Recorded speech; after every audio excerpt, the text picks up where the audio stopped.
Hey guys, how's it going? My name's Cal, and in today's Swift and Xcode tutorial we're going to be building a very simple iOS calculator app.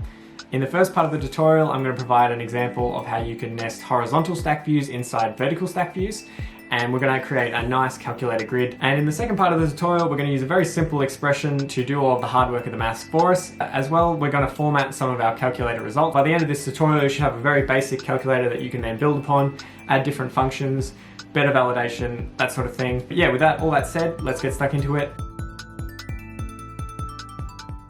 So to get started, I'm just going to create a new Xcode project. We are building an app today, so just selecting app. I'm going to call this calculator tutorial and selecting storyboard, UI kit, and Swift as our programming language. And then I'm just going to hit create there. And then first thing we're going to do is head into our main storyboard. We're going to create a new component. So we're just going to search view and drag in a view and give it a background color of black. Next, we're going to do the same thing, but this time we want a stack view and we want a vertical stack view. And I'm going to give this stack view a background color of dark gray. And then for our view, I'm going to give it the constraints top space, leading space, and trailing space. And then for our stack view, I'm going to give it bottom space, trailing space, and leading space. Between the two, we're going to say vertical spacing and equal heights. And now we can go in and modify all those constraints to make them look how we want. What we're creating now is basically the shell, the container. So at the bottom, we're going to have our calculator buttons, and at the top, we're going to have our calculator workings and calculator results. So I'm just setting every constant to be 0, and the multiplier on proportional height to stack view, I'm setting that to be 3. So our stack view, our calculator buttons, is going to be 75% of the screen, and the calculator workings results is going to be 25% of the screen. Cool, so to fill in our results and workings, I'm just going to drag in a label. I'm going to change the color to be white, and I'm going to make the font a little bigger and change it to be bold. And then I'm just going to copy and paste that label and change it to what it's actually going to look like. So I'm just putting in 5 plus 2 is going to equal 7. And then I'm going to do the same thing, so top space and leading space and trailing space. Bottom space, trailing space, and leading space for the bottom one, and vertical spacing and equal heights. And then we're going to head in and adjust those constraints. So exactly the same thing. All the constants are going to be 0, except for 1. We're going to make the trailing space on both 20, just so they come off the edge a little bit. And then I'm going to set the alignment of the text to be to the right. So I'm just holding command there to select both labels at once. Just makes it a little bit easier. Yeah, you can change both labels. Hold command and select whatever you like, and you can adjust the properties of both. Calculator results are looking good. Let's work on the calculator buttons. So with our vertical stack view selected, we just want to drag in a horizontal stack view. For both of our stack views, so our vertical and our horizontal, we just want to set the distribution to fill equally. Simply, whatever's nested inside the stack view, take up the exact same amount of space. Cool, and next we just want to drag in a button. So I'm just putting that nested inside our horizontal stack view, and I'm just going to change the text to 9 and make the size 30 and making the style bold, as well making the text color white. Cool, and then I'm just going to select that number and I'm going to copy and paste that 4 times because that's how many columns there are in a calculator. And then I'm going to select the horizontal stack view and I'm going to copy and paste that. And you can see what we've done there. We've got a nice grid of buttons. Next is a somewhat tedious job. You need to go through and change each of the buttons to have the correct calculator input. So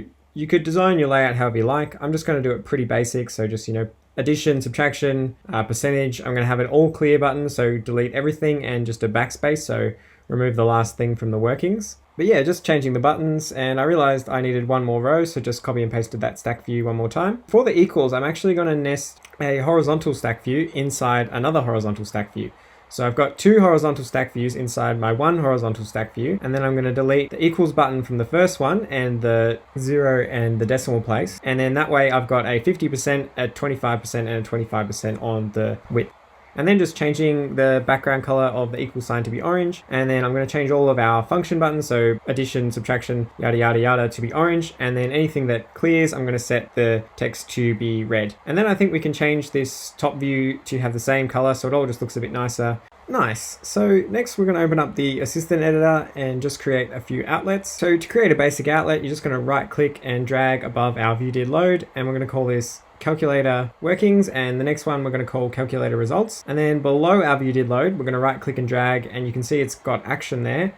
And we're just going to call this all clear tap and back tap. And from this point, it's rinse and repeat. Just want to create an action for every single one of our buttons. I've just tried to group all of our function buttons at the top and all of our number buttons at the bottom, just to make it a little bit easier later on. Cool, so that was our calculator layout all finished. So we can close off the assistant editor and head back into our main view controller. And the first thing we're going to do is create an empty string variable called workings, just somewhere to keep our workings. Next, we're going to create a simple function calling it clear all. All we're going to do is set our workings back to being empty, as well as our calculator workings.txt and our calculator results.txt. And we can actually call that method from our view.did_load as well as our all clear tab. Cool, and now we want to actually be able to add some things to our workings. So I'm just going to create a function. I'm going to call this add to workings, and it's going to take a string. I'm called it value. And then all we're going to do is say workings is equal to workings plus value, and then set the calculator workings.txt to our workings. And then we just want to call our add to workings function from each one of our buttons. So I've just put the percentage in %tapped, and then I'm going to copy and paste that down for every single one.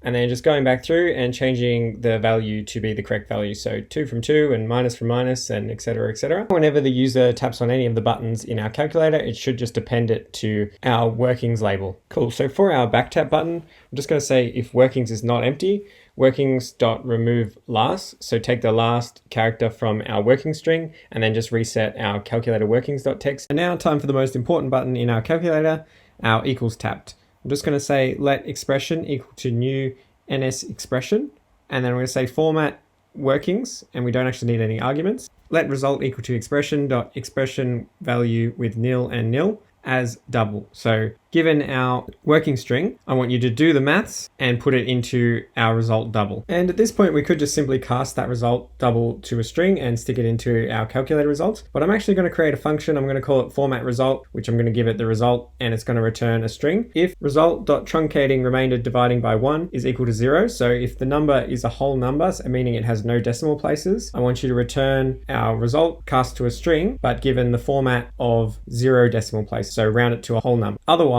format that same string, but to 2 decimal places. So if there are any decimal places, I'm going to format it to 2 decimal places. And then we just need to call that method that we just created. So I'm just saying result string is equal to format result and passing it in the result. And then I'm going to say calculator results.txt is equal to result string. And if we build and run this now, we actually have somewhat of a usable calculator. You see we can do 7 minus 6 and it gives the right answer. And the little backspace button's working, so that's good. And our all clear. There is still a little bit of tidying up we need to do. We need to get our percentage button working, as well as we're going to do a little bit of validation so that our calculator crashes a little bit less when people put invalid input in. So if someone just puts in 6 times symbols, we want to check for that and say, well, we can't do maths based on that. Cool, so let's do the percentage first. So I'm just going to say in our equals tab, I'm going to say let check workings for percent equal to workings dot replacing occurrences of percentage symbol with times 0.01, swapping out workings with our checked workings for percent. Nice one. So next we're going to create a function calling it valid input, and it's going to return booleans. So basically all we're going to do here is check to see if the users put in some valid input. I'm just going to return true for now. If valid input, do what we've already been doing. Otherwise, we're going to create an alert dialog to let the user know that the input is invalid. So I'm just saying let alert equal to UI alert controller, giving it a title of invalid input, and I'm going to set the message to calculator unable to do math based on input, and the preferred style is alert, and then I'm going to say alert.addAction, UI alert action, giving it a title of OK, style is default,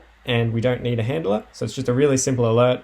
And then I'm going to say self.present alert, animated is true, and completion is nil. Cool, and now we actually need to do the validation. I'm just going to declare a variable called count and another variable called function char indexes. This is an int array. And then I'm going to say for char in workings, so go through each character in our working string, and then I'm going to create another function below that, and I'm going to say function special character, and it's going to take a character and it's going to return a boolean. So basically all we're going to do is just check to see if it's any of our function buttons, so like times or minus. If it's one of those special characters, return true, otherwise return false. If our character is a special character, add the position of our special character to our function char indexes array, and then we just need to say count plus equal to 1. Cool, and what we've achieved there is you can look at this example and you can see that we know that there's a multiply sign at index of 1 and a divide sign at the index of 4. Cool, so next we're going to loop through all of our indexes, and if we find a special character at index of 0, so the very first character in our workings, then we know that the input is invalid, so we can return false. We can also make the same assumption, but if the very last character of the input is a special character. So I'm just saying is index is equal to workings.count -1. If the very last character is a special character, return false. Declaring one more int, I'm calling it previous and setting it initially to be -1. And then we're going to say if previous is not equal to -1. So skip this on our first iteration of our loop. And inside that if statement, I'm going to say if index minus previous is equal to 1, looking for if there are two special characters right next to each other, return false. Previous is equal to index. Cool, and let's build and run this and see if our validation is working. So if I just put in a bunch of time symbols, you can see we get that alert, it says invalid input. I've only validated for multiplication, division, and addition. If anyone has any good ways to validate for the percentage sign and minus, I'd love to know. So there you go, a very basic how to build a iOS calculator app in Swift and Xcode. I hope you enjoyed this Swift and Xcode calculator tutorial. If you've made it this far, smash that like button and consider subscribing. Otherwise, I'll catch you guys in the next one.